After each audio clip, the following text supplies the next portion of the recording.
Welcome to the Sharpe Club. So happy to have you with me this evening. A little bit past 9 p.m. on the East Coast. Yes, it's Monday, which means you have to listen to my mug talk about some, I think, pretty cool things, but maybe not. We'll figure it out either way. I want to talk today about something that I think is really important, and that is the idea of who should we trust.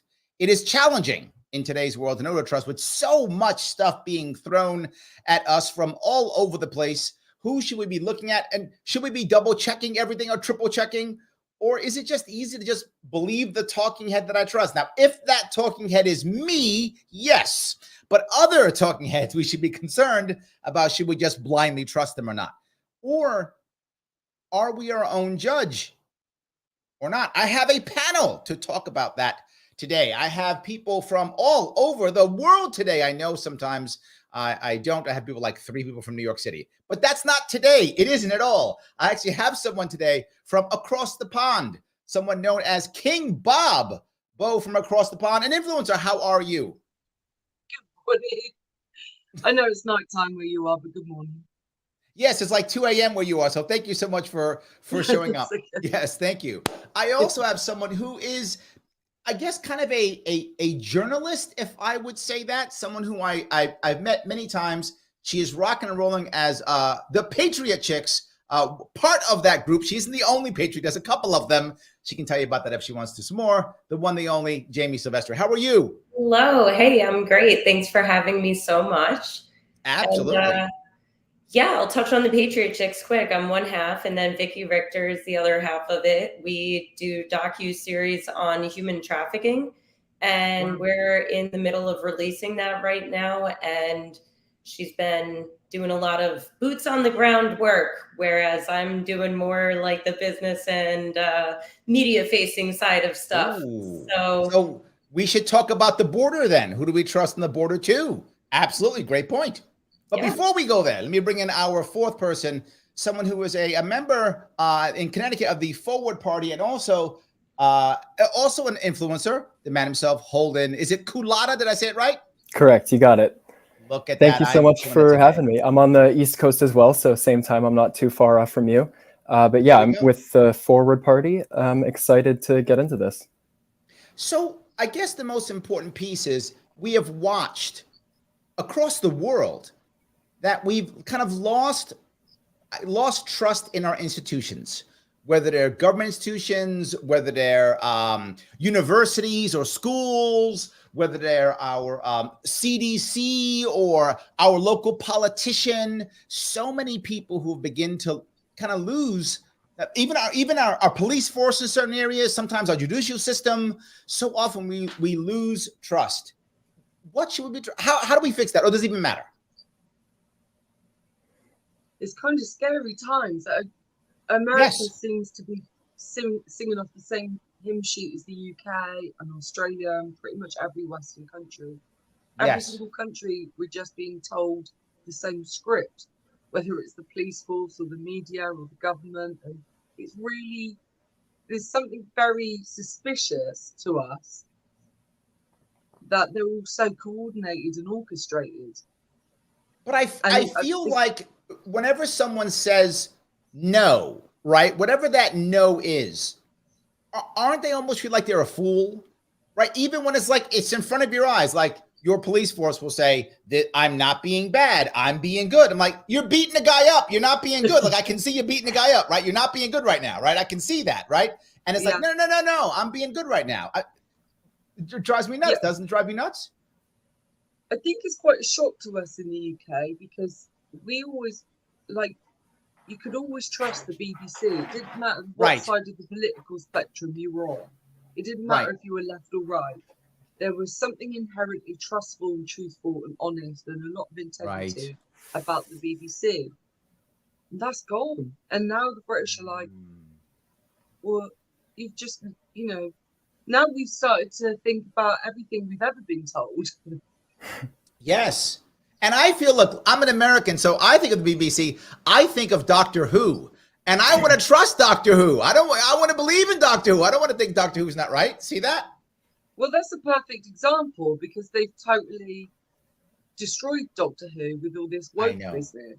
You know, Doctor Who is now like, I think she was a woman, and then they made her a black girl who's gone back in time, a bit like Indiana Jones, and she's killed him before he even ever began to exist now. So just literally wiped out white man. We're geeking out on Doctor Who. I'm sorry, we are. Yes. Yeah. I'm sorry. Holden wasn't even born when Doctor Who came out. I'm sorry. I'm sorry. No, neither was I, to be fair. It was just a tough paper round. No, I wanted to jump in. Larry, I think you hit the nail on the head with what, I was thinking about your question of, who should we trust over the past day? And the answer I came to is I think we just need to trust ourselves more, our own instincts. Yeah. Like, you just said, the police force saying, oh, we're doing good, but then your own eyes are telling you they're not. And I think, there's an instinct nowadays to kind of, self-censor, obviously. You're afraid to talk. Yeah. And so I think, just trusting ourselves more, trusting your own instincts, like believing what's in front of your eyes and not what, the media, the police, the government, whatever it is telling you that is, contradictory to what you're seeing. But I think the Forward Party, right? I think one of the reasons why the Forward Party has gained some steam is because we don't believe in the left-right duopoly system anymore, right? We think that system doesn't work anymore. So that now we're open. If you go back 10 years ago, Forward Party couldn't have gained any traction. That's not where the Americans weren't there. We weren't prepared to hear it. We wouldn't care what Yang said. We wouldn't care what the Forward Party said. We wouldn't care what a third party said. We weren't there. But I think now we are. I think people are hearing it. And even if they don't understand what Forward's doing it right now or not, then we understand and go, oh, something else? Okay, I'll listen, right? Yeah, and I think, I'm with Forward because I appreciate the different kind of approach they're taking where, it's a lot of people can recognize that this is not about left versus right, the issues we're facing today. Again, like even, in the media, the narratives are all left, right, this good, this person bad. It's very simplistic, very just like good, bad, yes or no. Yep. But a lot of us can recognize that left or right, these things don't change whoever's in office. We have these wildly different personalities in office, Barack Obama, Donald Trump, Joe Biden, but we seem to get the same results over and over and over. They say different things. They, say, I'm going to change everything up, but it never does. And so I think a lot of Americans are now looking at the system like, it's the system itself that is not conducive to problem solving, to any kinds of solutions. And it's just kind of protecting itself. It's become this like aristocracy that just defends its own interests rather than, talking with the people, having an open debate or anything like that. So let me go to you, Jamie. What you're doing, to be with respect, shouldn't be required, right? The media should be doing what you're doing, the same concept, right? The media is just, well, I don't want to do details and look for something. I just want to call the other guy bad, right? So if I'm on MSNBC side, I just call all Republicans evil. If I'm on the Fox side, I just call Democrats evil. And I'm not doing the detailed, what I thought, right, news was supposed to be about, right? Jamie, there shouldn't be a place for you, but clearly there is.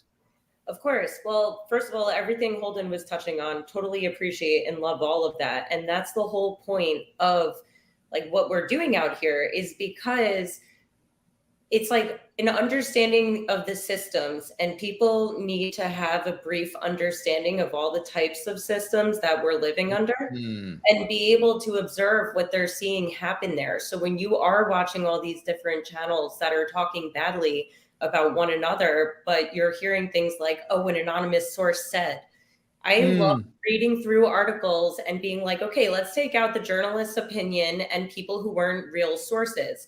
And when you don't have anything to read. Right, exactly. It's more bullet points. Right, yes.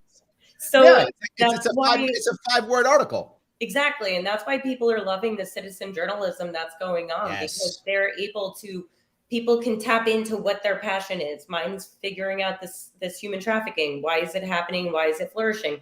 And you're right, it is because the mainstream media isn't talking about it.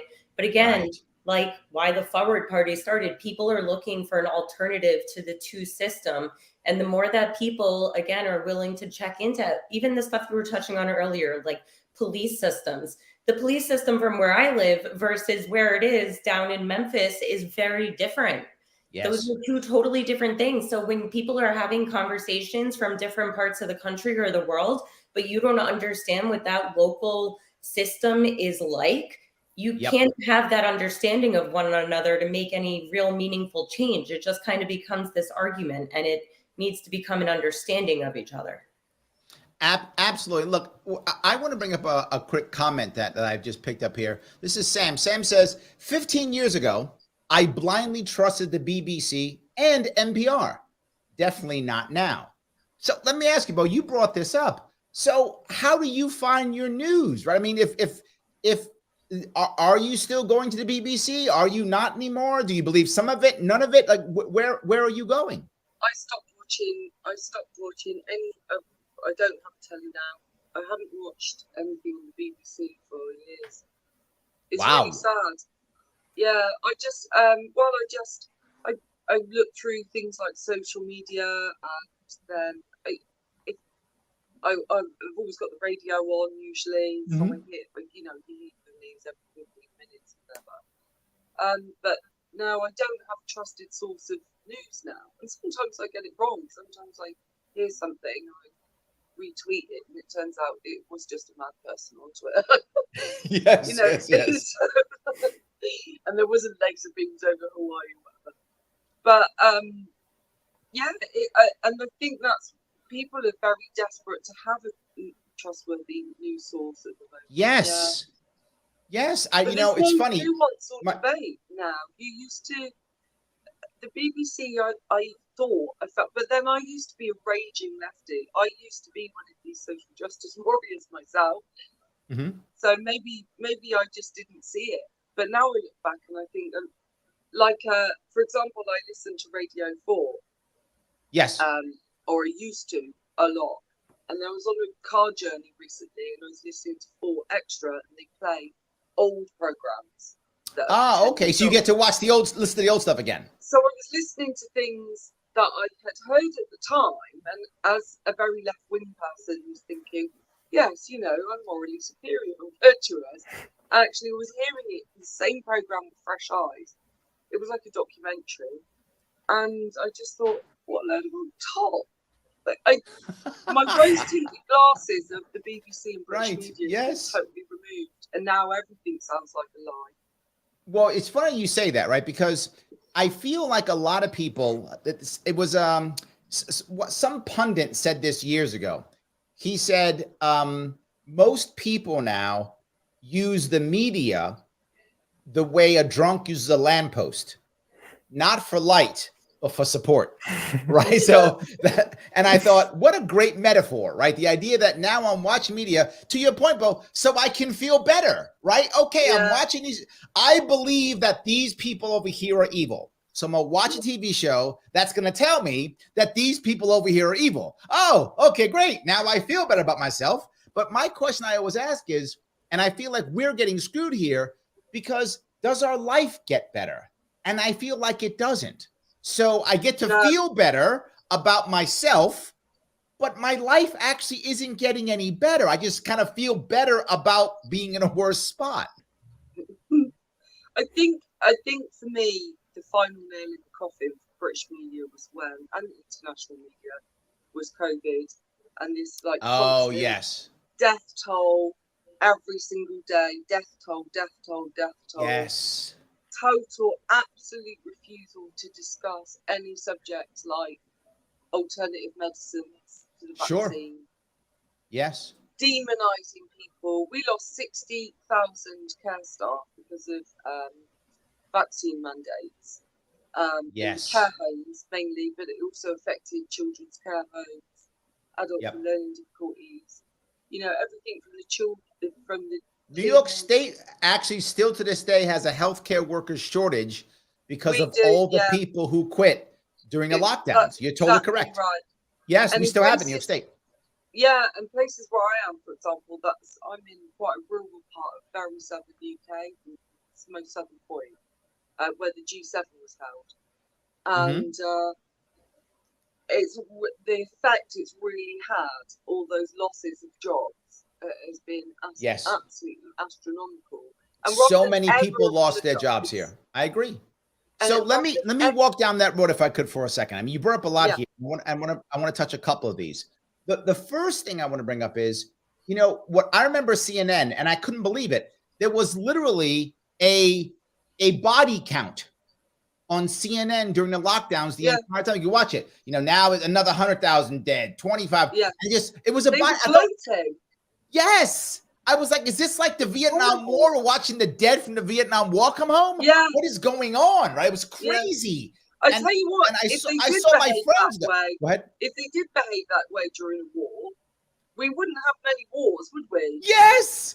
I wish they would do that during the war, and maybe we'd stop bombing people. All the innocent children and women, that bodies were strewn all over the place. Both sides, everybody involved. If you remember, there was a show on HBO, and it was about the hospitals during the invasion of Iraq. And they did a documentary. It was supposed to be a series about the hospitals. And they did one show, and they actually showed them taking off a Marine's leg because they couldn't save it. And it was physically showing they took the leg off and put it in a plastic bag. I never forgot it. I am a Marine. When I watch my Marines die, it always affects me. That guy did not die, but his leg is gone. Right? Literally, they put it in a plastic bag. You see the chunks hang off his leg. They showed it in HBO. That series was canceled the next week. There was actually one show and one show only. They canceled the next week because people complained. Because people didn't want to see that. They didn't want to see the truth of war. They wanted to believe it was glorious and awesome. And they didn't want to see that people are losing arms and legs and being affected directly. You're completely correct, Bo. But boy, will they put numbers on COVID deaths like there's no tomorrow. I'm sorry. Yes. Well, we are dominating the conversation. I'm sorry, Holden. Go ahead. You were going to say something. I apologize. No, I forgot what I was going to say right there, actually. But I messed you up. I'm sorry about that. I was yapping about my Marines. I apologize. No, you're good. That was a great story to tell. I think that is a great question. Where, you know, when media starts to go down this path, that's when people start to get conspiratorial and start to question everything. You know, like, what can I believe if, you know, they're talking about this with COVID, you know, they have these running death counts and everything. They're very clearly trying to push this, you know, narrative onto you with COVID. But then how about, you know, the wars we've been in Iraq, in Afghanistan? And I mean, you could talk about Yemen, you know, places we're bombing. Like, there's no conversation about that. And so you can clearly see, you know, in media, there's things that you're not allowed to have debates about. You know, there's things where some things like COVID, where it's like, this is the narrative. And then there's other things that you just don't get to talk about. And people start to question, you know, that's where the trust starts to really break down, right? There's no integrity. Yeah, there's no integrity. It's just, it feels like you're being given this narrative. This narrative is being shoved down your throat. You don't know who to trust anymore, which is this whole conversation. And I think, you know, Jamie, what you said earlier was really good about, you know, these articles that put out, you know, anonymous sources and stuff. Like, I think it's really just incumbent upon all of us to dig into this. Like, I had so many debates about COVID with people where they would get furious at me, you know, saying something. And I would say, like, can you explain in your own words what the point you're trying to make? And they, you know, they would say, like, I can send you this New York Times article, I can send you this or that, but they couldn't explain, you know, in their own words. And I think that's the thing is, you know, if you can't explain this yourself, if you don't understand it yourself, why are you so emotional about it? Why are you so convinced by this? And I think that's what we need. You know, we need to, it's incumbent upon each of us to understand these issues. And if you don't have the time, maybe don't have a strong opinion about it, you know? Yes. Oh my God. Oh, it's brilliant. Well, I want to go to another piece that you brought up, which is now we also decide what we believe, to your point, because of what the talking head said. So to Jamie's point, why are people talking? Why does Jamie have to do her job like she's doing it? Because no one else will talk about it. Because if you're on the right, all that matters is human trafficking. Nothing else matters. And all the Democrats are the only ones responsible for it. They're the evil ones. It's black and white. If you're a Democrat, it's not even happening. It doesn't exist. The border is closed, right? So you're crazy, right? It's black and white, and no one's figuring out, okay, what's real and what's not. What can we do? What can't we? Who's doing the right thing? Who's doing nothing? You can't get that information. The information is, oh, you're Republicans, all Democrats, they do it all, and every person you meet in the streets is trafficked. And if you're left, it's not happening. Am I wrong, Jamie? No, there's definitely a contrast to it depending on what media sources people are intaking or maybe who their favorite politicians are.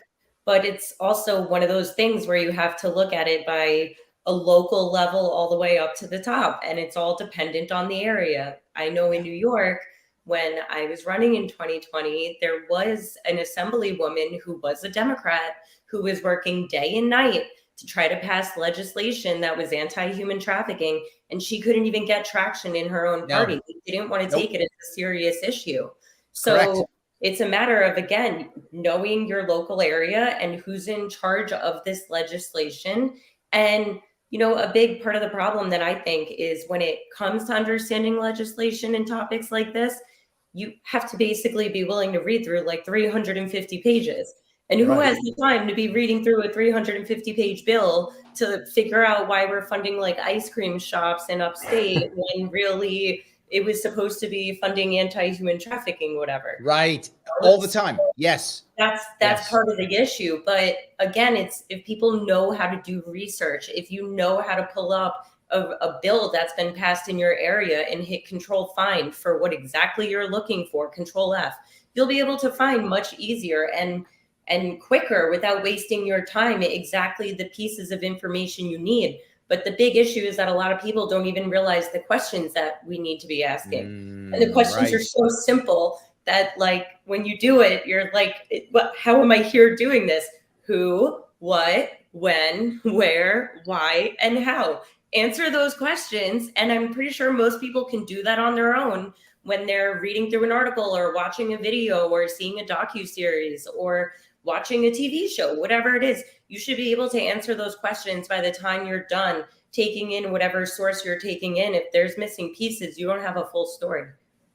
What I would say is, for myself, what I generally do is I used to tease my daughters, right? My daughters are younger and they're all like, Dad, I get my news from TikTok. I'm like, no, not TikTok. But that's what they say. I get it, and then they look at it and they look for stuff. And I get that concept because I find myself now getting after running for office, I have a lot of people in my world who will often send me things. Jamie, you probably have a similar world, right? People will just send you stuff, right? Like, have you seen this, Jamie? Have you seen that? I get a lot of that. I get it daily, right? People are sending me stuff, right? Actually, I have some people who work with me who kind of will look for this, look for that. And when something comes in that I think is interesting, that's when I have to go down a rabbit hole. And I have to go down a rabbit hole and spend an hour or two doing what you're saying to me, finding people that I trust, looking for different people. And what I often find myself doing is looking for specific people for specific issues, right? Like, I'm not going to go to someone who is like an international expert and ask about how the MTA and how the subway system's running, right? I'm not going to ask about that. I'm going to ask someone who's all about transportation and go down that road, right? And see, but how many people have that? That's not easy to find. And I think people, this is what I think, a lot of them are just checking out because it becomes too much. And they'd rather just watch some cat video and not pay attention to what's going on. And then just, I'm a Democrat, I vote D. I'm a Republican, I vote R. And whatever, I got cat videos to watch. I can't go down this road. I don't know. Bo, am I wrong? Are people checking? I don't know. Turn the people into the NPCs. Oh, yeah. Yes, absolutely. 100%. So I got Holden. I tell you what, one thing that really struck me is my 16-year-old. She got massively, about 10 years ago, she got massively into Japanese. And Bo, can you move closer to your microphone? Or can you put your microphone closer to you? Can you not hear me? Yeah, you just went down a little bit. Yeah, she got really there you go. You're good. Is that right? She got really into Japanese anime. They all are. My sister as well. But like, Yes, I they all remember, are. and she got my youngest one into it, who was only about 5 at the time. And so what was on British TV for kids, like CBeebies and, you know, the Teletubbies and that, it was so like, you know, and squeaky and stuff. And then I sat down and I watched this film with she was 5, called Grave of the Fireflies. And it Grave was, of the Fireflies. Okay. it's free on YouTube actually, but it was about the Second World War from the perspective of the Japanese. And it was very complicated, and it was about a little boy and trying to rescue and keep his little sister safe. And I was crying my eyes out. It's a beautiful film.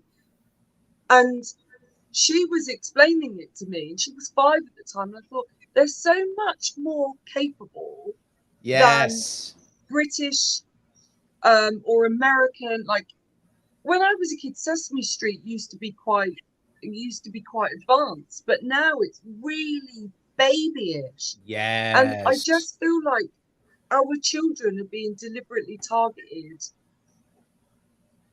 to watch rubbish and not expand their minds and not be challenged. Or, you know, most of BBC now is about Pride Week and everything. And right. But I mean, even in my lifetime, we had fantastic kids programs, really deep, complex subject lines and stories. We had a program called Grange Hill, and that was in the 80s, and they would deal with, you know, sexual abuse in the home, or being gay, or one of the kids died of a drug overdose in the back of a car, and that was in the 80s. Why none of that is dealt with now, even all the way up to age 16.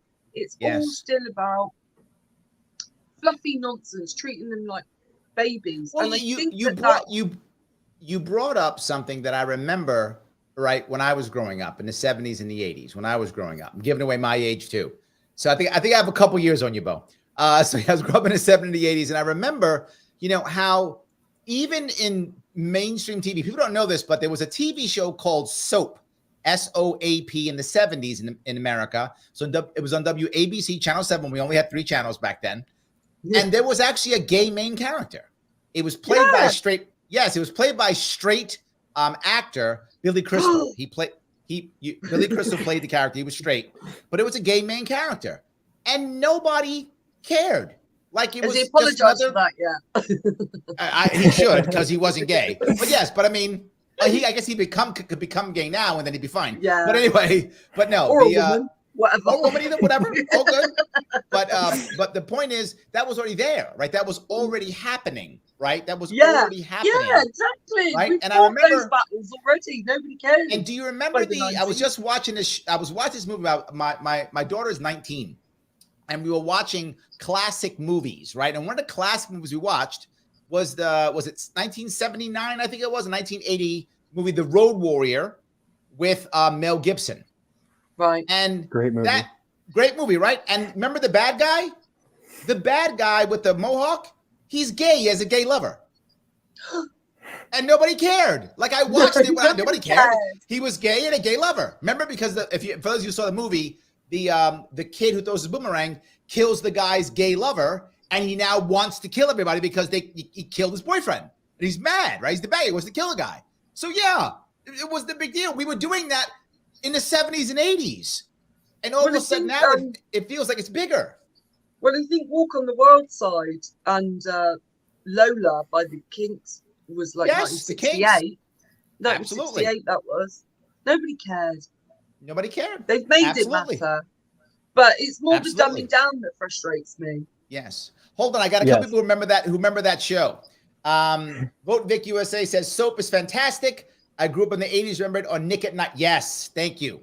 Absolutely. No sound bites allowed. That is actually Michael Voss. He says Soap dealt with mental illness. That's correct, because one of the guys thought he was going crazy. That's true. Race relations, absolute age romances, teacher-student dating, and way more. None of it pandering. It was a family show that it was kind of like a parody of soap operas. That's why it was called Soap, for daytime soap operas. That's why it was called that. But it actually dealt with a lot of real issues. Absolutely. I don't know. So I feel like now you couldn't do that without it being a big deal. Like now it's a big deal now when it was just the thing we were moving towards. I think it's like, it's dangerous, you know? I mean, if you're not exposing kids to these kinds of things, like we have over 100,000 people a year dying of fentanyl now. We have, I mean, how many kids are on prescription drugs? Like they should probably be aware of those the side effects of those prescription drugs. Their parents should be, but a doctor recommends it. It's fine. We're not thinking about things very deeply, you know, we're just kind of, and I think, you know, that gets back to what we're talking about now about who you should trust, right? Because I think now that's starting to pull back. Like we kind of gave a lot into just trusting authority, you know, like doctors prescribed it, whatever, you know, police say it's fine. There's no human trafficking. Like it's fake, I heard. So, you know, they read it on the media, but my talking head said Jamie's a liar, so she's a liar. Done. Exactly. You know, there we go. Yes. So I think, you know, we're seeing a pullback of that now where people are starting to realize like, I should maybe be questioning these things. Maybe, you know, I shouldn't be sending my kid off to college without, you know, any sense of like drugs, alcohol, like, you know, these basic things that you're going to be exposed to. I think there's a reflex of protection, you know, just kind of like keeping your kids protected away from these things about the world, that it's dangerous if you do that, right? Because then they're going to dive into these things without understanding, you know, how to balance them, how to, you know, try drugs in moderation, for example, and not fentanyl. But I think, you know, you're seeing people start to question that now. You're seeing people start to say, like, I don't think you're also finding the opposite too, right? You're finding people who are also, this is one of the splits, I think, in America. You're finding people who are almost blindly trusting them. And then people who are like not trusting at all, right? Like, so no matter what, it's wrong, right? So like if your doctor says, eat vegetables, I'm not going to eat any, right? Because the doctor said I'm doing this. I'm doing the opposite of what the doctor said, right? No matter what, right? So you find people kind of doing the opposite. I know people who, and being a libertarian, obviously I want, you know, at government out of schooling as much as possible. Clearly I want that, right? So when I go to events, people often say things like, well, Larry, you know, we talk about, you know, school choice. Everybody wants school choice. And I say, I live in New York City. I want school choice, but a lot of people in the city don't. A lot of people don't. And the guy says, no, Larry, if you ask somebody who's going to educate your kid better, you or the government? I know a lot of people who would say government, who would literally say, government, of course, government. Who else? So I think we are having that split too, Holden, where some people are just going, whatever the government says, whatever the authority figures say, that's the science, and therefore that is true. I mean, am I wrong here? I think it's true on social media too. You know, you see, we talked about like TikTok earlier, but you know, TikTok is more popular than ever. And so our attention spans are shorter than ever. But at the same time, podcasts are more popular than ever too. So there is like this dichotomy, right? Where like a lot of people are just kind of, you know, watching TikTok, getting their news from there and not looking into things. But then there's also people that want to hear a 3-hour debate, you know, and that's also more popular than ever. Yeah, it's a good point. The question though is, do they want to hear an actual 3-hour debate? I feel like people want one of two things. They either want validation, like 3 people who agree exactly the same way and just basically say, so Holden, tell me how I'm right. Okay, great, Bo. Now tell me how Holden's right. Okay, great. Why don't both of you tell me how right I am? Right? That's one chunk. And the other chunk I feel is an actual discussion. I think that's what, and I think the person who pioneered that actually was Joe Rogan. People I know don't like Joe Rogan or like Joe Rogan, but I really think he pioneered the 2-hour discussion. Prior to that, it was rare. Am I off? Jamie, you do a podcast. I mean, what are you doing? Well, we're doing the docu-series, not a podcast, but I do agree with that. And the thing that I think keeps Joe Rogan fresh too is that he's willing to look at all topics. He's not gatekeeping particular topics. He's literally looking at what people are actually talking about, whatever's possibly trending. Why is he looking at that? Because that's what people are talking about. And that's a thing where I think that like legacy media is definitely missing out. And that's a part of the reason why the facade's cracking for them a little bit, is because with social media bringing that about, all these podcasts are picking it up now. And you have shows like Joe Rogan or maybe Last Podcast on the Left where they're talking about cryptids and all these interesting topics of people seeing a chupacabra or some lights in the sky or whatever. But people are just sharing their human experience and then, you know, in some cases being shamed for it. But again, back to the very earlier topic of systems. Like when you're listening to these shows, you get to hear about all the local, oh, we called the police when we saw the hairy man in the backyard and the police said that that exists. And then you learn something about that part of the country or that part of the world. And that's an element that's missing from TV media, I think. Yeah. And I think that's why people are tuning back into listening a little bit more as well. Well, you're right, because if you look at some of the more popular podcasts, they get far more viewership or listenership than mainstream media now, right? So for you and me, Jamie, when we're in for office, now it was good because those people don't always vote, right? However, there are more bodies out there who are watching, that's for sure. I think and okay, so let me walk down that road. Does the number of bodies that are watching, does that validate the person?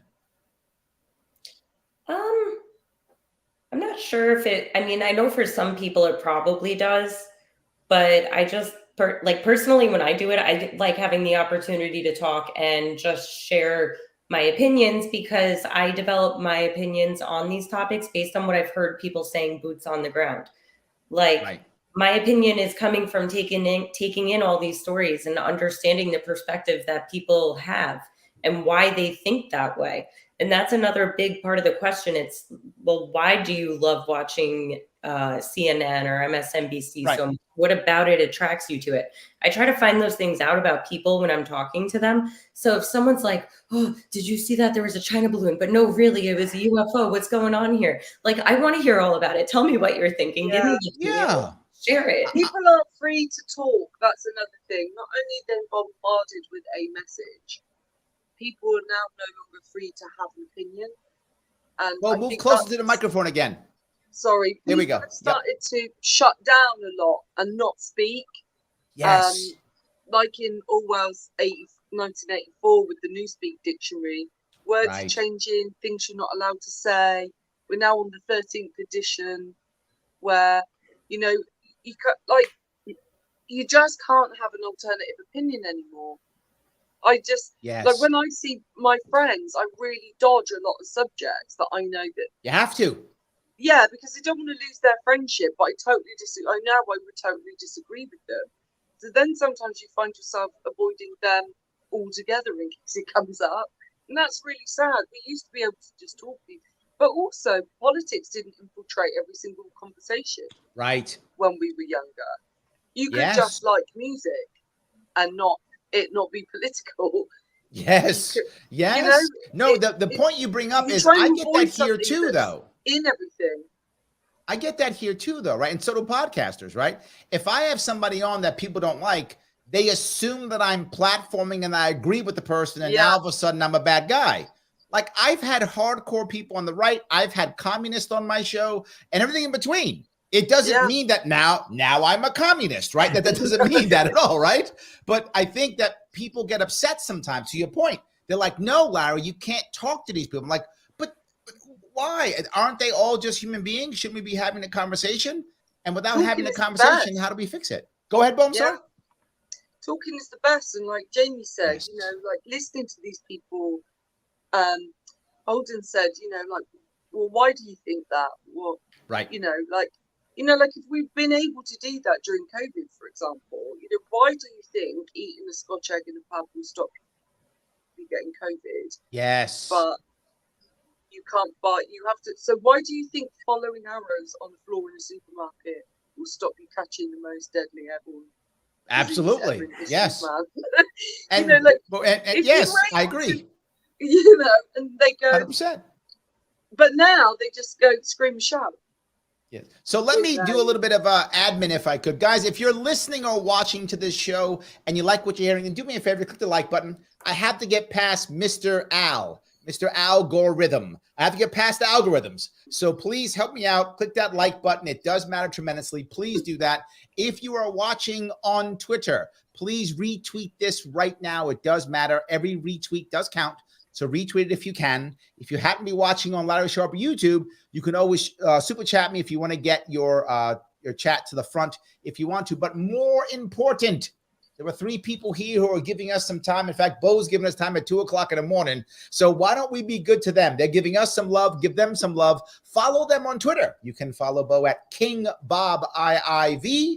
You can follow Holden at holdenfwdusa, that is, USA. And you can follow Jamie at Silvestri AF, all on Twitter, or head over to either Facebook or to YouTube, and you can see all their data there to follow them and see what they're doing either way. So I want to go back to the point I just brought up, though, which is the idea of the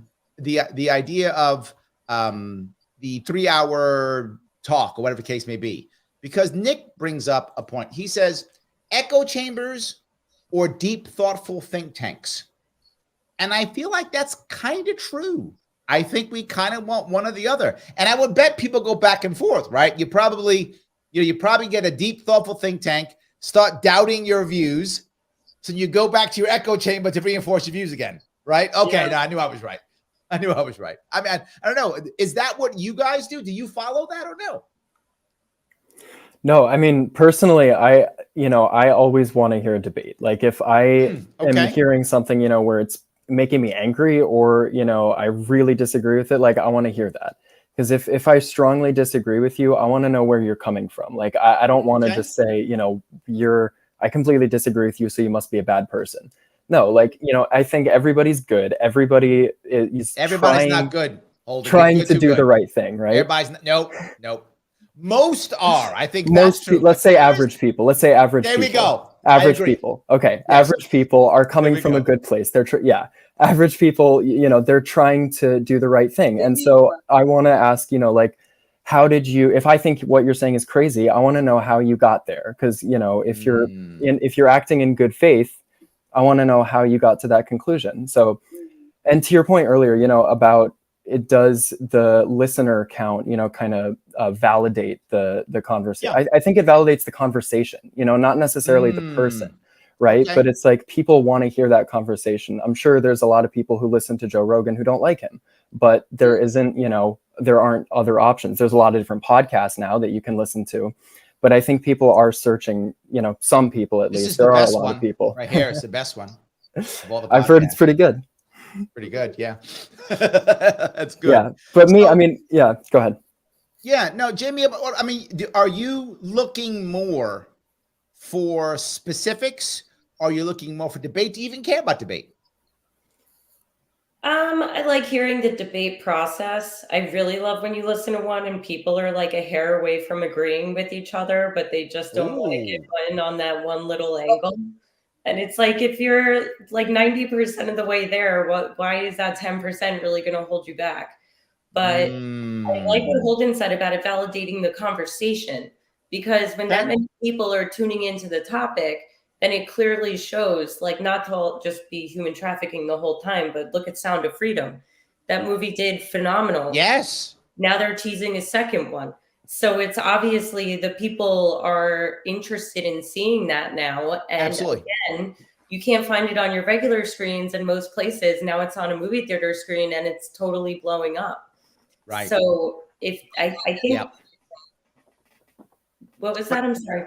I got to go to your point you just said it, because I haven't seen the movie yet, but I've heard so many people attack the movie and they haven't seen it.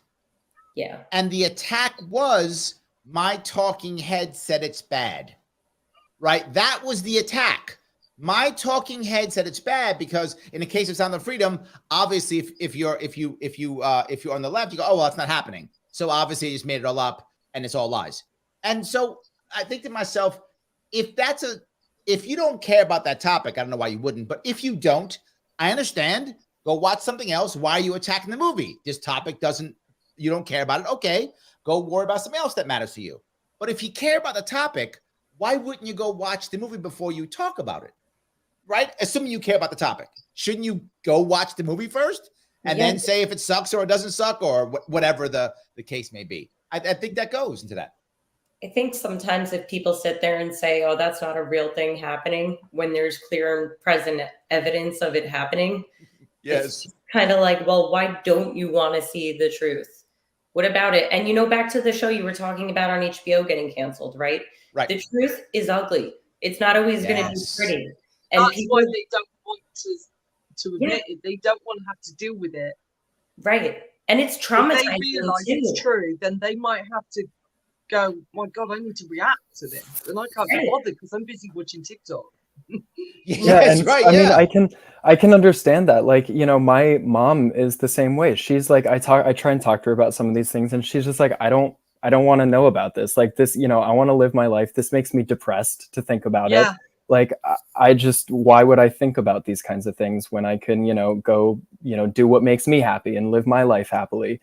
And, you know, there are a lot of people like that, and I can't necessarily fault them, you know, because I think there's a lot of people that will come out and have strong opinions, and that I will fault. You know, if you're not paying attention, not reading these things, but also have really strong opinions of like, you know, well, the talking head said, you know, it's a right-wing conspiracy, then, you know, that can't be really taken seriously. But there are a lot of people who just want to tune out because they, you know, it hurts their lives. They're like, you know, this decreases my quality of life if I'm paying attention to these things. So why should I? Well, like but in that case, I agree. You should just walk away, shouldn't you? You should just like, okay, I'm going to check out. I'm not going to have a decision on whether, you know, the movie's good or not. I'm going to go watch TikTok and whatever.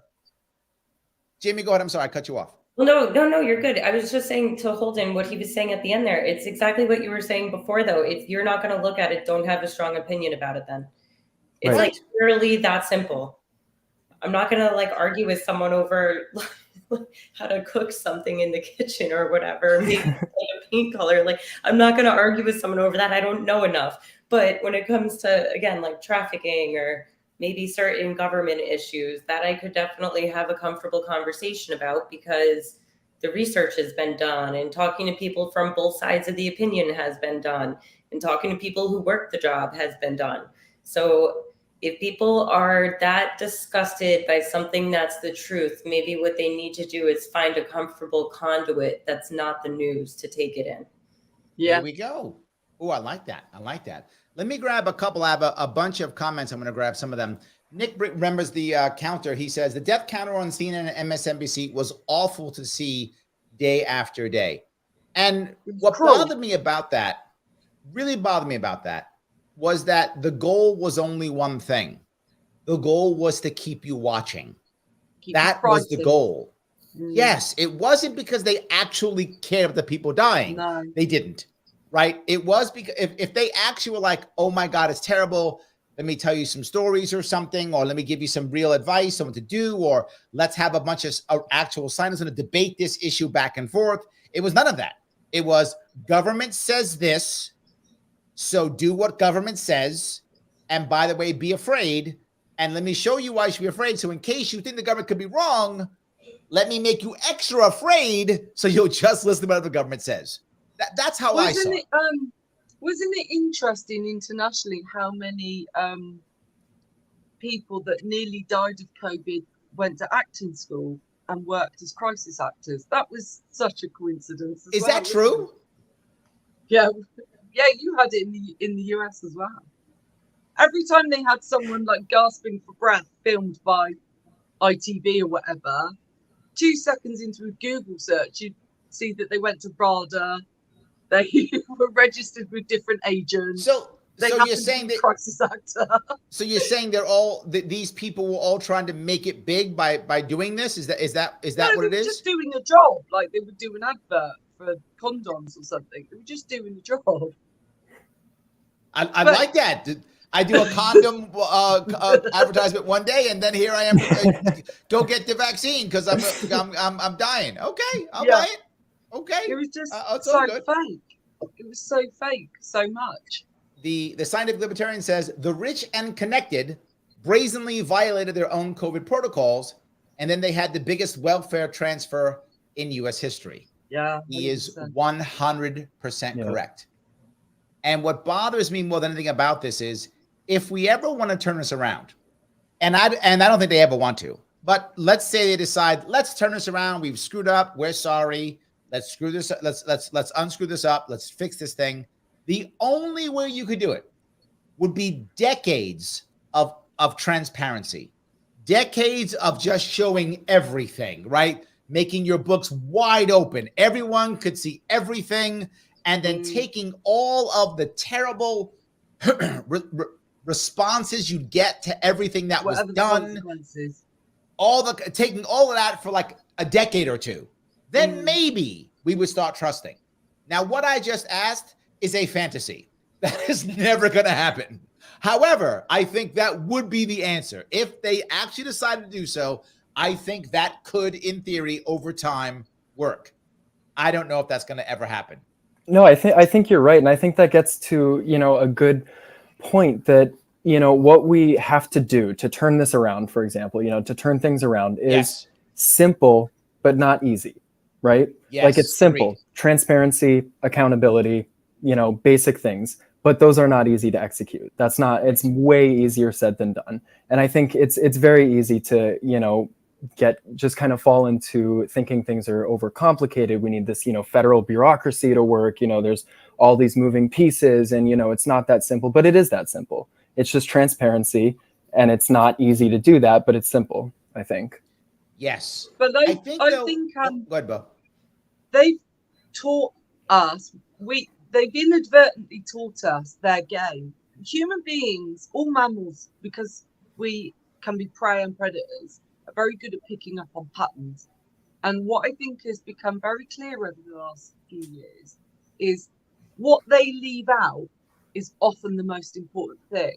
So to go back to COVID, for example, if somebody died, if they had been unvaccinated, we were told immediately, that was the first line, anti-vaxxer dies of COVID.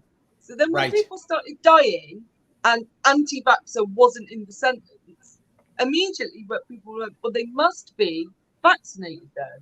So why are then all these people dying if they've had, because of what they left out?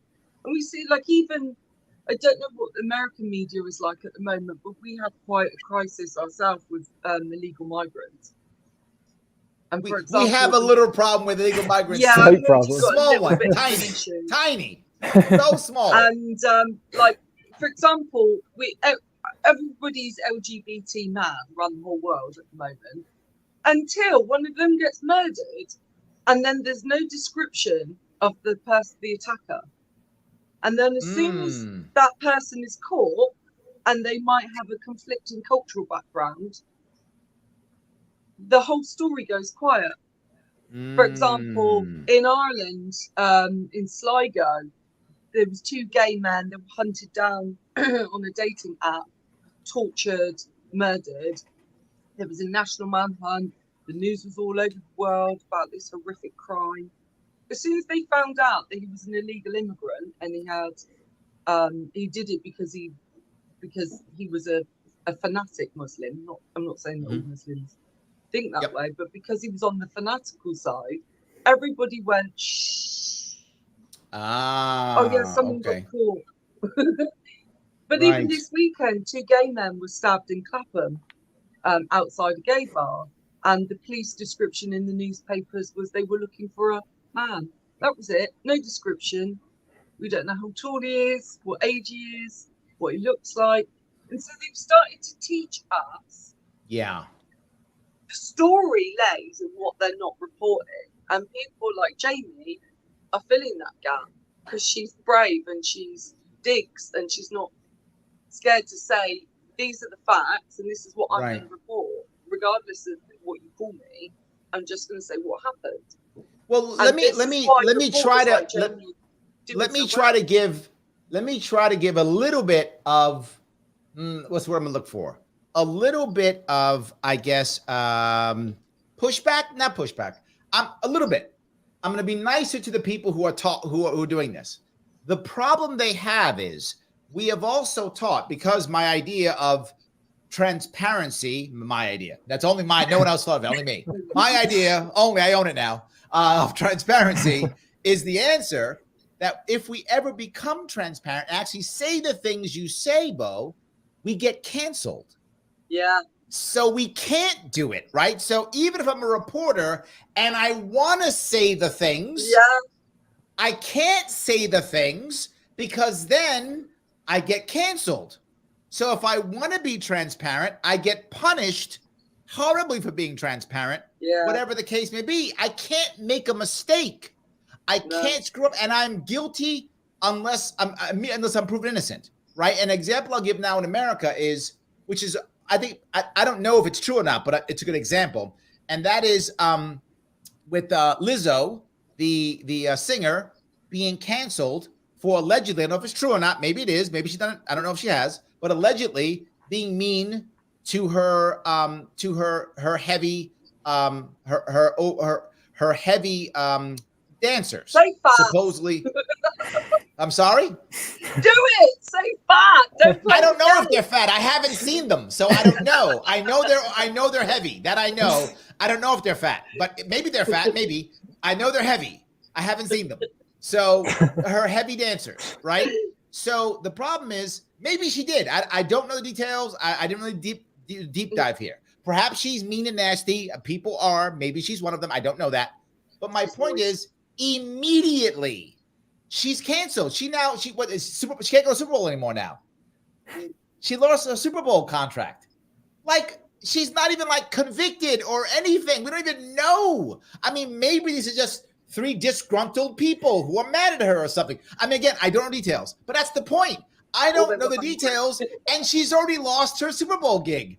Wow. So she's canceled, and it's Lizzo. Lizzo was one of the people who was so good towards people who are heavy. Yeah. I'm sorry. Go ahead. Sorry, Bo, go ahead. I was just going to say the trouble is, I think, with media is they pay so well.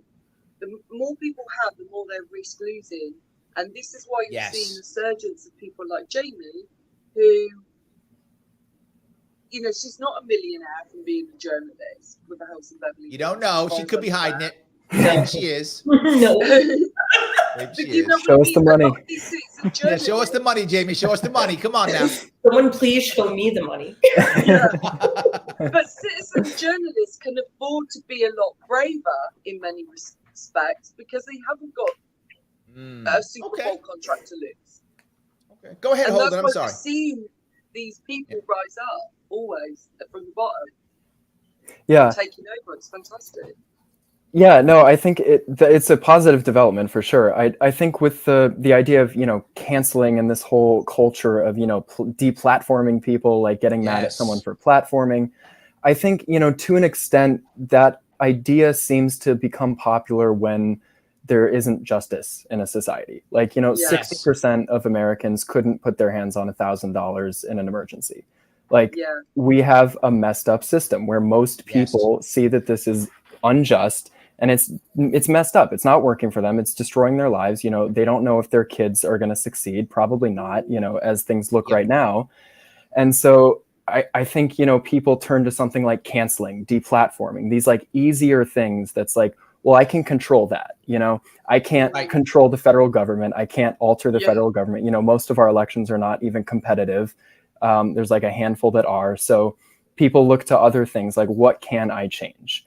And you know, I think it's just a sad reflection of where we are as a society, but people don't want to take the hard route, you know, like the route of reforming this system is hard. That's going to take time and effort and, you know, real heroes. Right. And not a lot of people. It's going to take losses too. Yeah. Yeah. And so we got to lose and get back up. It's tough. And let me go to a part though, Bo, there's a separate part to this though, right? Some people are uncancelable. And why I say that is, you know, how do I explain this? The system of cancellation in many ways supports the elite. Yeah. Because the elite are uncancelable. The person who's starting from scratch has nothing to lose, so they can keep going. It's the person in the middle who is devastated. Right, that person, say I've just started my career, I'm maybe 5 or 10 years into a career, I work someplace, I'm paying my bills, maybe my kids are in school or whatever. I can't afford to I can't lose my career. I can't be canceled. I'm done. That's the end of my life. I can't be canceled. I'm Dave Chappelle. I say what I want. What are you going to do? You can't cancel me. I'm Dave Chappelle. I say what I want, when I want. I'm uncancelable, right? So I do think this system destroys the middle. Yeah. And I feel like that's a critical piece, because to your point, Holden, the average person is going to struggle if they have, was a $400, $500 emergency, whatever the number is, I forgot what it is, the average American. If you have a $400, $500 emergency, the average American has trouble getting that money to, deal with that without going into debt, right? That's a problem. The middle class is being hollowed out, destroyed, to where you either have a whole lot of money, more than you can do anything with, or you're struggling. Like you're one canceled job away from losing your home, or being thrown out of your house, or not having a car, or whatever. Am I wrong? Is that the same in the UK, Bo, or is it just here? Yes, it's worse actually, because we're so small. Our communities are so small. So, if you're guilty of wrong speak, for example, where I am in Cornwall, about 14% of people work for the NHS. Wow. So that's a large percentage. Yes. Of our entire population. And that's why people were too frightened to speak up about the vaccine mandates. Of course. Because they didn't want to never work again. They were just frightened. They weren't conspiracy theorists or anything. A lot of them worked 12-hour night shifts. They weren't the sort to be sitting around watching David Icke videos or anything like that. They just inherently or instinctively were like, hang on a minute, this vaccine's only just come out. It's a bit suspicious. I'm not really prepared to take the risk. And then it was like, I always think of that film with Donald Sutherland, with the body snatchers. Invasion of the Body Snatchers. Yes, that's right. Like Yes. That's right. What Yes. it's like. And so, it's really tough in smaller communities. Not so much in the big cities, but even then, everything's so nepotistic, the legal system, if you work in law, or if you work in the health services or recruitment or whatever industry you're in, once your name is mud, and the first thing an employer does now is look you up on Facebook or look you up on Twitter. Yes, you absolutely. Can't run away. If you've written something a bit fruity 5 years ago, that follows you around forever now. Yeah, but I'm going to go to a point where, when I was running for office, I had a lot of people in my team who were felons. And I don't care about, I'm libertarian, you can be a felon, I don't care. You probably wasn't a crime anyway, I don't care. Anyway, but my point is that a lot of people who were felons, I didn't care. My mother was a felon. I mean, I have a lot of felons around me, I don't care, right? I don't care. If you're out of prison and you're not doing bad now, I don't care. All good. I'm a big proponent of second chances. And so I was telling someone about this in a training I was doing for people. And they said, well, Larry, didn't you want to do a full background check on everybody who worked for you? I said, no. And went, what? I said, no. But what if they did bad stuff? Then they did bad stuff. No, I didn't care. Now, I'm the oddball. But my point is, if more people are like that, we'll be better off. But here's the problem. At least in America, I don't know if it's true in the UK, but in America, if you hire somebody with a bad background and they then do something to a customer, you are liable. Yeah. They say, why didn't you do a background check? And I'm like, well, because I want a second chance. And it's a funny story. I used to sell background checks about 30 years ago. Back in the day, that was actually selling. And I tried to sell to franchise McDonald's. And the franchise McDonald's said, no, I don't want to do it. I said, it's cheap. You can do a full background check, like $30. It's done. The detail. I don't want to. I said, why? Don't you want to know if someone committed a crime? He's like, no. If I do a background check, then I can't hire them. I need people in my store. He's like, because if they do something bad and I knew about it, well, then I'm in trouble. So I don't want to know. And I was like, wow. But to me, that was actually brilliant. That was the best way people could get second chances, by allowing their slate to be clean. And to your point, Bo, we never allow the slate to be clean, ever. But we go back 10, 20 years, and we go back and go, no. You did this thing 20 years ago. You don't get a clean slate. You are now scarred forever. Yeah, and something that was acceptable, I did a thread on this the other day about how it used to be perfectly acceptable, even in the 80s and 90s and 2000s, to do blackface. But it's not now. But now it's acceptable to do woman face. And I was trying to say, we're offended. And you need to stop doing it. And in 10 years' time, you're going to be embarrassed because you're going to be wrong. Yes. Yeah. Well, it's funny. I tell this story often. when I was years ago, I'm obviously a big geek. I like Doctor Who, and I also like Star Trek. So obviously I'm a big sci-fi geek, right?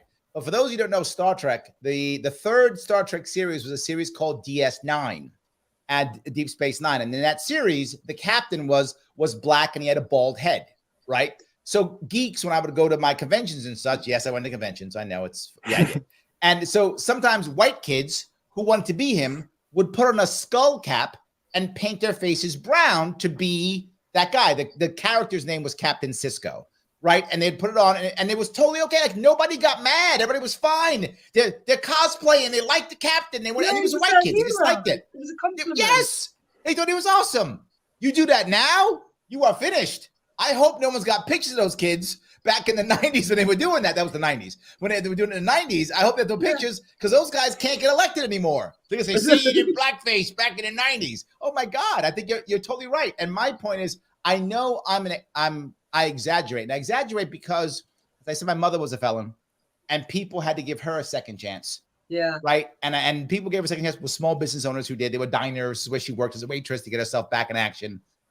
So I'm all about second chances. But to your point, Bo, it makes me angry that even if it is 5 or 10 or 20 years ago, you never get a clean slate. It's just terrible. You just never get one, no matter what you do. And that's why they're scared. We recently have employed a new headmistress from up north to a local school here.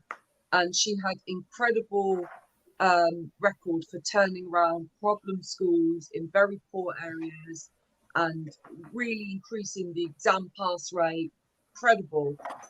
And we were like, and then somebody started digging about why she actually left the school up north. And it turns out she'd written something on Twitter about 15 years ago. Right. And so the reason she was at our school is because she changed her name and moved 200 miles.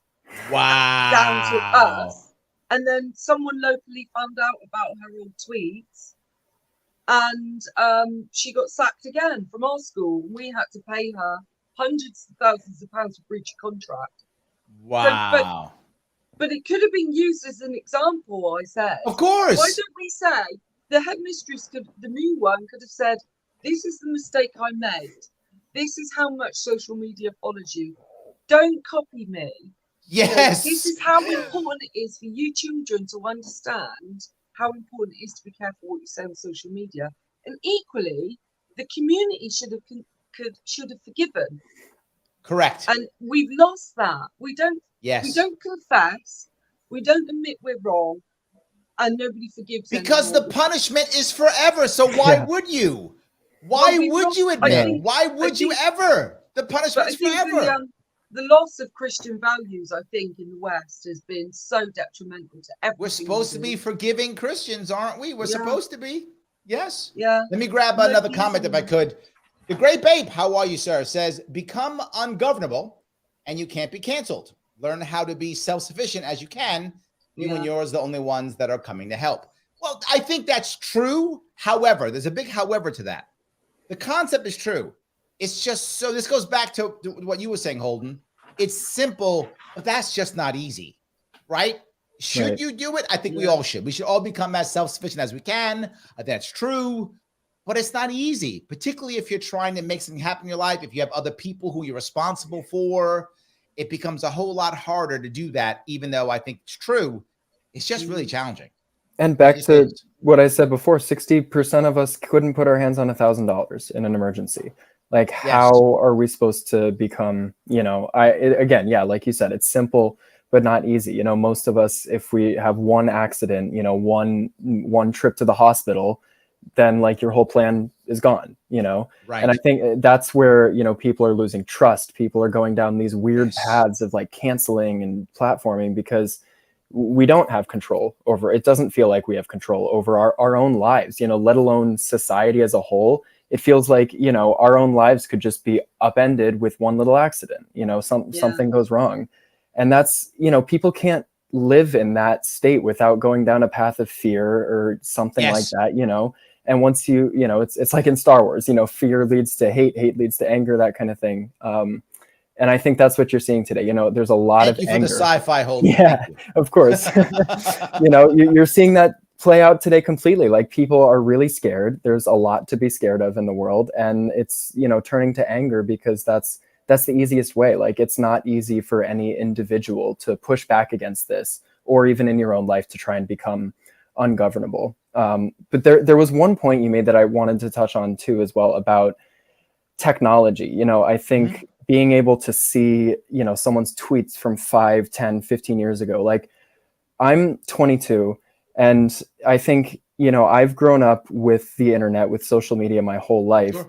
And I think there, like, liberty is not, there's some disconnect there, you know, where like there's always this sense of like, oh, when I was 8 years old, I was thinking like, you know, anything you do online will be seen by your future employers, by your future school. Like, I think there's, you know, liberty and technology have not worked themselves out yet. You know? Yes, that's true. Yes. Yeah. We're still figuring that one out. Yeah. Yes, we are figuring that one out 100%. Well, Gabe brings up a valid point. Gabe says, forgiveness, sure. But how do we know that the sin won't come back and endanger you, the other employees, or the clients? It is a valid question, Gabe. And I think that as a general rule, there's difference between, people say forgive and forget. I don't say forget. I just say forgive. Don't forget, right? Forgetting is the dumb part. Still remember what the person did, but forgive them and give them a second chance. And you give a person opportunities. And are they going to screw you sometimes? Yes. But people who've never made a mistake still screw you. Like, people screw you over. It happens, right? It just happens. It happens all the time. If you're going to engage with people, sometimes they're going to backstab you. It happens, right? You hope that you can find an advance. You hope you can be savvy to defend yourself. You hope you just give them a little bit at a time so they don't do too much to you. You hope you build up good relationships. But my argument to this, Gabe, and again, it's a valid point, but my argument would be, if you give someone a second chance and they don't screw you, they are super loyal, because most people won't give them a second chance. That person might screw you over. It's possible, right? But if they don't, they're very loyal. You're the one who gave them a second chance when nobody else did. I remember again with my mother. My mother, many times people did not give her a second chance. They held her conviction against her until the day she died. But sometimes the people who she worked for, she was super loyal, because you're like, this person trusted me. This person gave me an opportunity. She was super loyal to those employers. They were very happy to have her. So I think it's both. Guys, am I wrong here? Jamie, you've been quiet. Tell me. I think there's a couple. So this is like one of those topics where there's kind of a gray area, I think. So if you're running for public office, I think whatever person is appointing you to be the candidate should be also responsible for running a background check on you. If you're going to be sitting in a position of power as such, then your background should be thoroughly researched before you become a candidate. But if we're talking about someone having a job and now all of a sudden we're digging up something from 20 years ago, that's insane. Like, what is going on in your own life that this is the thing that you have the time to do? And if the best thing that you can do with your time is to go out of your way to hurt someone and possibly their family, maybe you need to stop and look at your own actions and think about what you could bring that's actually positive to the table. Well, let me touch two parts of that, right? If someone's going to run for office, and Jamie, you know this, you've done it yourself, we are stepping into the public space. In that case, we're accepting there's going to be a microscope put on us, and sometimes in us, and there's going to be a microscope all over the place. I get it. Like, I walked into this world. I'm not shocked if someone goes, Larry, years ago you did X, Y, and Z. Yeah, that's true. In fact, when I ran for if you ask me, I'll tell you all about it. Yes. I remember somebody once said, they said, Larry, I can't wait until you're elected, and then there's some kind of scandal, like you and like, you know, 3 hookers, he says. And I said, if I have 3 hookers, that's not a scandal. That's just news. That's not scandal. It's just news. I was going to have 4, but she was busy. Sorry. That'd be it. I don't care. Like, I wouldn't even care. I would just do what I would do. I would be me no matter what, right? I mean, that's not my thing, but if it was, no judgment. If you like to hang out with sex workers, no worries. I have no judgment. I'm libertarian. You do you. But I'm just saying, I would just say it. But to your point, if you're just being a regular citizen, a regular human being, a regular person trying to live your life, why are we putting microscopes on you? It doesn't make any sense. You're not saying, I want to be the candidate. I want to represent all of you. You're just going, I would like to pay my bills this month. That's all you're saying. I want to pay my bills this month. Can I just do that? And I feel like we shouldn't be so cruel at all in that regard. I guess I'm agreeing with you is what I'm saying, right? If you're asking to be more, I think it's true. But I want to go one step further if I could. You guys remember there was a story of a woman who I think she was working for Teen Vogue, if you remember the stories, Teen Vogue. And she had a problem, like she made some bad tweets when she was in high school that I think she was making jokes about Asian people or something like that, if I remember right. And then, you remember the story, Bo? And then later on, she then got caught when she was at another job. She admitted it. She showed him, said, I was in high school. I'm sorry. It was stupid. It was a joke. I was trying to be funny. I was so wrong. I'm sorry. Done. And they said the thing, got it over, done. Now she had a second job. And workers went and dug up her stuff. To your point, Jamie, people who should have been working at Teen Vogue weren't working. They were online trying to find something about this woman, found out what she did, and they brought it back up, and they fired the woman. Now, if it was me and I'm the boss, I'm firing my employees. Yes. Every one of them that came to me, you're all fired. Yeah. Because you're shitty people, you're bad people, you're gone. And I'm promoting her. Yeah, like I want to see you work that hard on finding a story. Right. Yes. Work that out on a story they put in my magazine, not on getting somebody fired. It's crazy. Bo, you remember that story? Yeah, I do vaguely remember it. Yes. Yeah. So I even heard about it in the UK. There we go. Exactly. We heard about it even back then. The world is now. Absolutely. I think it's the easier path, right? Like the harder path is to look for the truth, to, do good journalism, do your job well, and just excel. And you'd be like, people are going to see the good work I'm doing and they'll reward me for it. It's a lot easier to just point out, someone else. Oh, sorry. No, go ahead. Sorry. No, I apologize. I couldn't hear you. No, I was just going to say it's so much easier to go down like, oh, this person, did this bad thing. And if, I'll prove how good of a person I am to everyone else by showing them like, look, you screwed up here by hiring this person. And now like you virtue signaled to everybody. Everybody's like, it's the easier path. Let me do a little bit more admin if good. Guys, if you're my audience and you're watching or listening, if you're listening to the podcast or watching this, wherever you are, click that like button. It does matter. Every like does count. We want to make sure this moves past Mr. Al Gore, algorithm. We have to get past algorithm. It's important. Let's do that.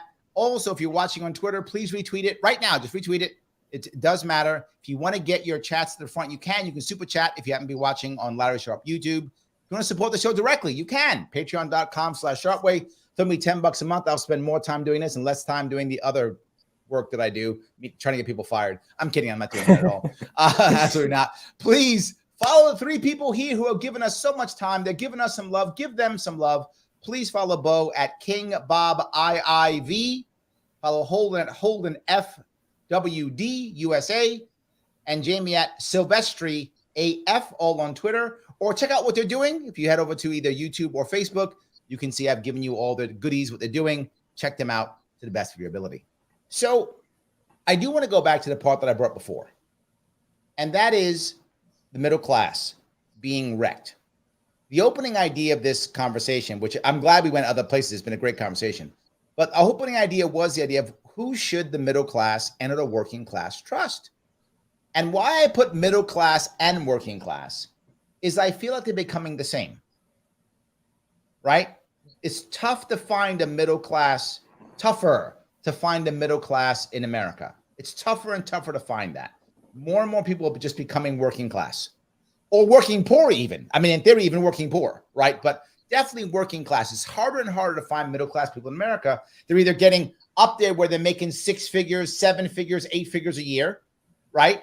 Or they're barely scrapping by. In New York City, I mean, you're barely surviving at $100,000 a year in New York City, right? Other parts of the country, you can make it very well on that. But in New York City, you can't.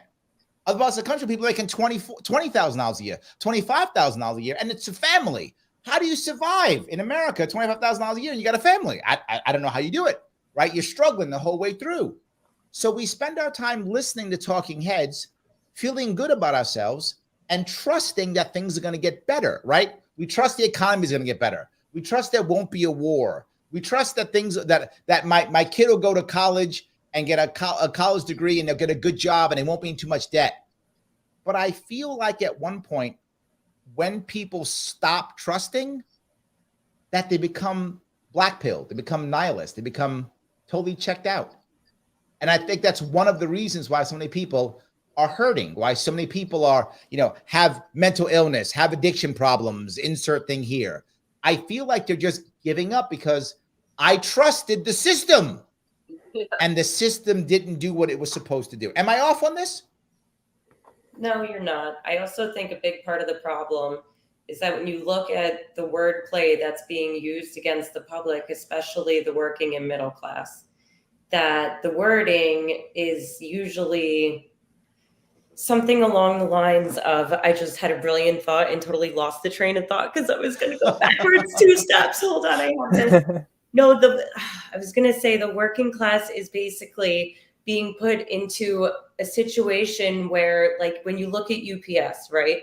They became a community and they formed together and they stood up against everything going wrong. And when we look at the working class, or when we look at the words that media is using, we're putting everyone into their own separate communities, but it's not actually about being an active part of where you're living and where you're inhabiting. Oh, yes. In terms of the cancellation and all of that, and touching on the Christian point of before, one of the values of being in a Christian society, let's say, is that if you have committed a sin, you're supposed to be able to talk to your brothers or your sisters and be held accountable, and then gain forgiveness and also forgive yourself and then move on to the next thing. But because all of this has been destroyed by these talking heads and the screens and the TVs and the phones and all of that, people are losing that sense of community and they're getting into this virtual community that doesn't really exist. Yeah.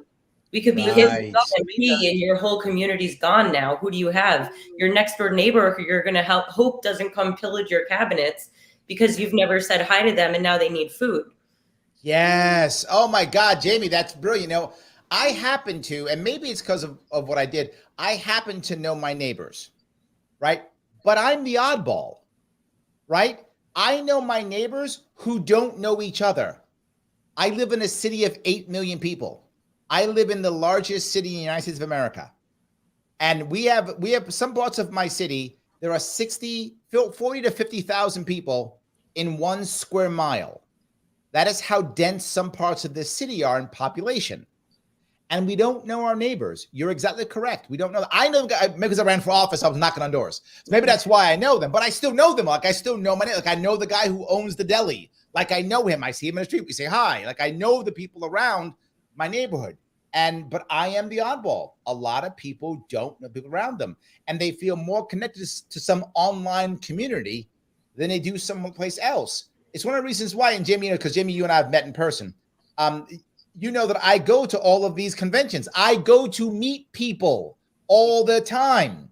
So now I have a reason to go to UK and go meet Bo. See, so now I know how to go. So I go out and meet people all the time. Half the people who are on my show I've met in person, right? Because I go out and I meet them. And I'm out every weekend. I'm up in upstate New York, or I'm out. I was in Freedom Fest. I was out in Memphis. I'm going to DC next weekend. I'm out all the time meeting people. But you're right. I am the oddball. I'm sorry, I yapped away, but I love what you said. It's exactly correct. Yeah.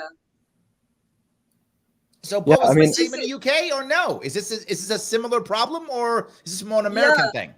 And it was a really good point, actually, Jamie. And I wonder if that's why people have been so quick to turn to social media, because we don't have our communities anymore. We used to have strong, close-knit communities, and now with migration and everything else, massively overpopulated,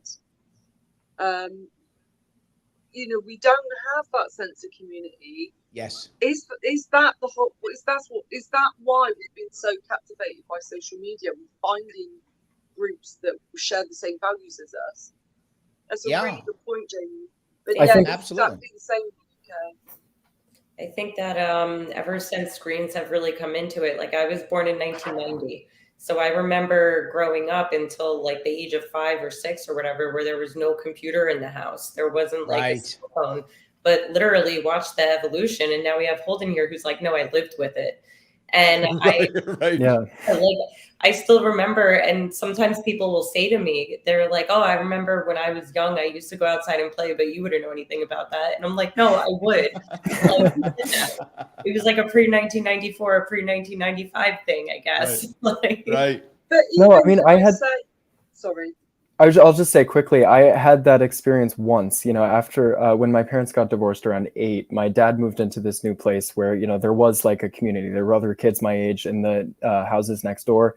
And that was like an awesome time, and I never had that again. Like that doesn't exist anymore. But I look back on that as like, that was fantastic. That was like, that's what kids are supposed to be doing. And then in a broader sense, like that community is what keeps people together. I mean, I think that's if you want to point to kind of one solution to these problems we've been talking about, like community, getting involved in your community, right?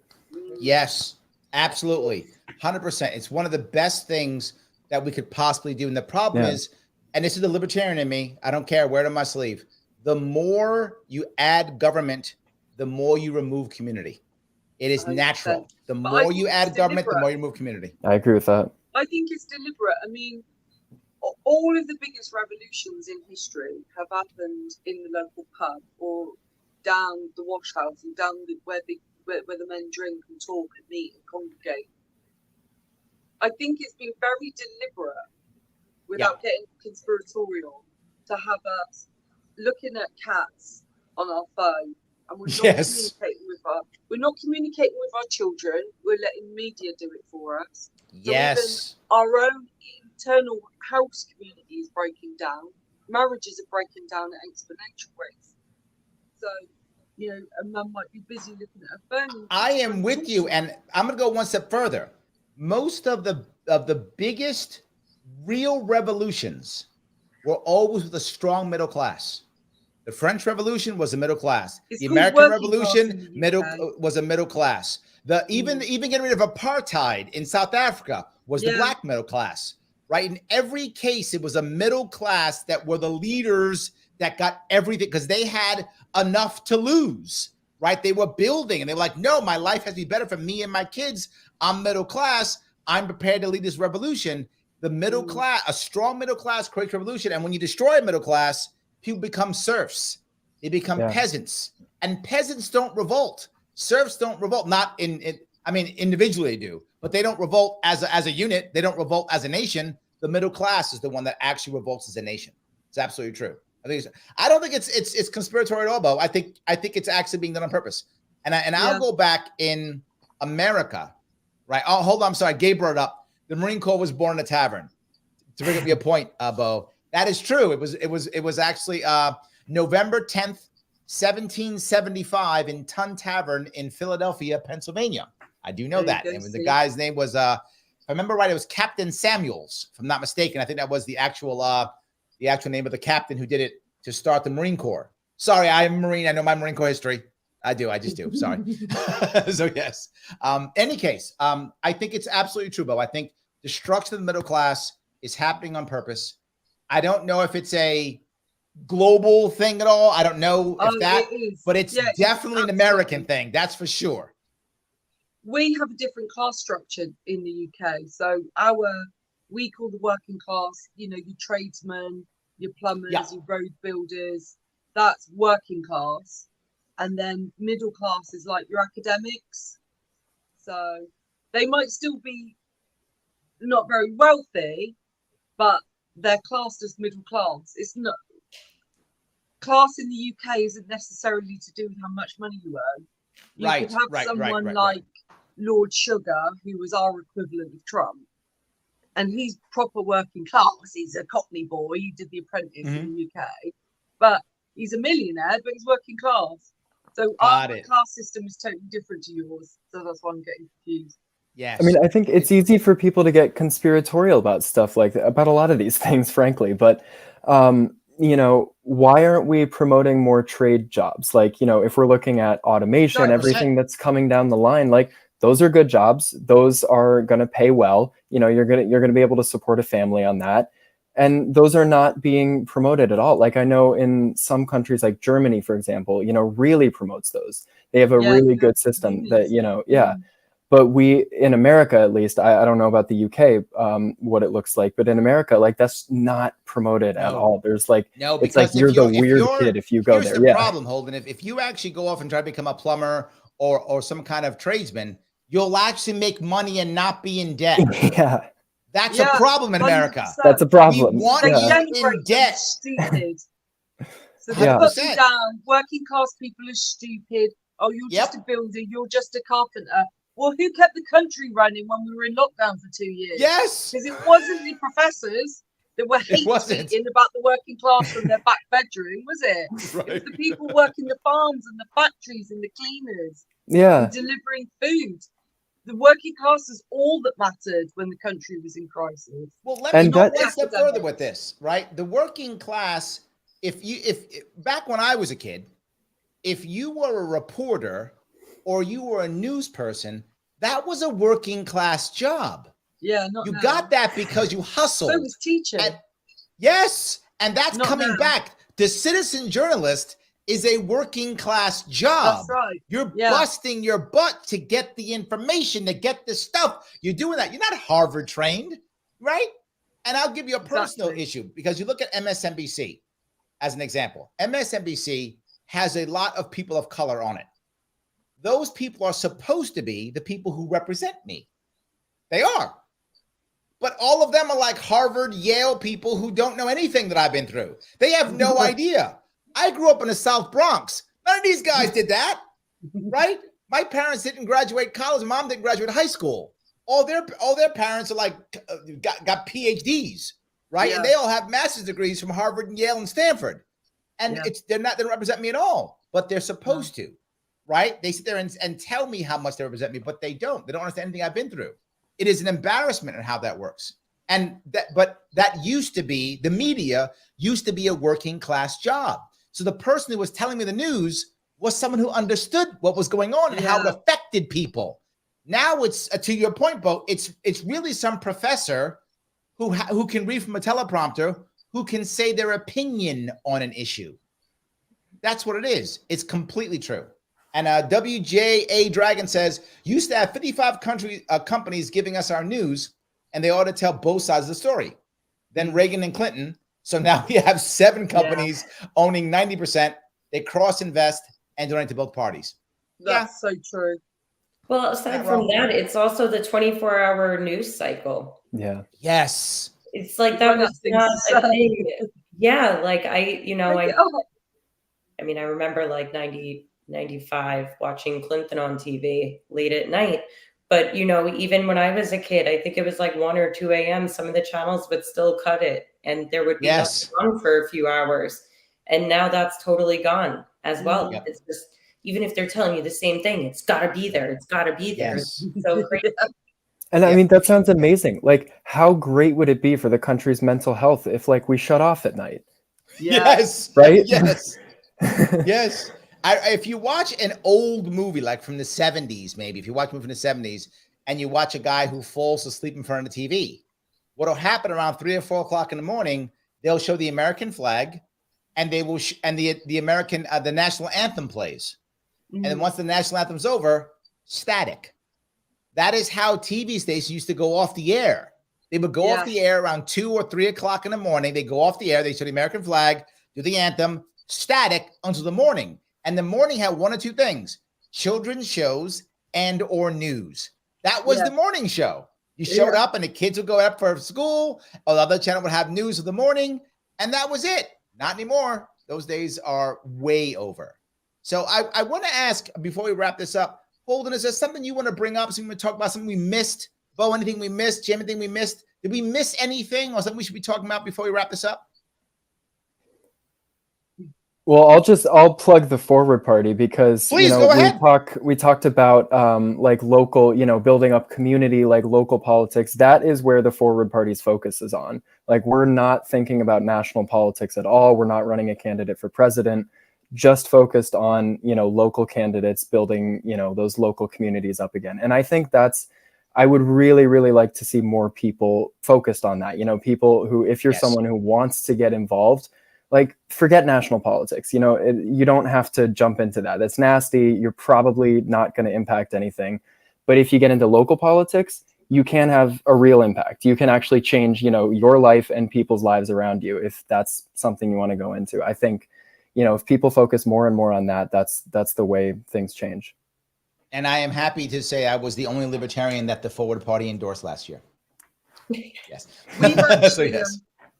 We've just had a similar party set up in the UK. We've got lots of small independent candidates, but there's a new group that's set up by a gentleman called Peter Dawes called the 650. If anybody's in the UK, have a look at it. And they've turned exactly that. It's about being a good candidate MP in your local community. And there's no manifesto, which is what I like. So the manifesto comes from the people. Right. So the candidates standing, 650 is the amount of candidates available in the country. And they don't stand on a manifesto. They say, you tell me what your problem is, and you paying me, so I take it to Parliament, and I will fight for you, whether I agree with it or not. So it's kind of like turning politics on its head. So interesting idea, sure. In the UK that's interested in running locally, go on to the 650.com and sign yourself up. You don't need. You said, is it the numbers 650 or is it spelled out? No, it's the numbers. The 650. The numbers. Yeah. Yeah, or and contact me and I'll send you that way. I just want to say Forward Party is the exact same thing. We just have several principles at the national level, but there's no like policy platform on, all these hot button issues. It's just, you tell us what you need. We want to serve the community. Yeah. I like to hear that. I'm going to look them up too. There we go. Good luck, Holden. Good luck to you Jamie, too. Anything? Yes, I would just like to remind everyone they can check out the docu-series called The Untold Truth about human trafficking in the Super Bowl at thepatriotchicks.com. And over the past few months, I've been helping out a lot with Go USA. And I think that it would be interesting if everyone checked out the Ops Score. It's the JD Power of politics, and it's helped bringing back a voice to the forgotten 80%. So if people would like to go to go-usa.us. It's a great nonprofit that's actually bipartisan, looking to restore the voice, again, to the forgotten 80%. So it'd be great for everyone to check that out. There we go. Everybody who's been watching, I want to say thank you so much for watching. I'll be on again tomorrow at 1:05, my radio show, the Sharpe Radio out of Rochester, New York, WYSL. If you have a time, please check it out at 1 p.m. Eastern. You can check that one out, Bo. It's not delayed for you. So yes, you can watch that if you want to. I will also be on, you went back to bed, yes. I'll be also on the Vanguard podcast at 3 p.m. and Dylan Burns Live at 7 p.m. all tomorrow. Very busy day, 3 times tomorrow. I hope to see all of you very soon.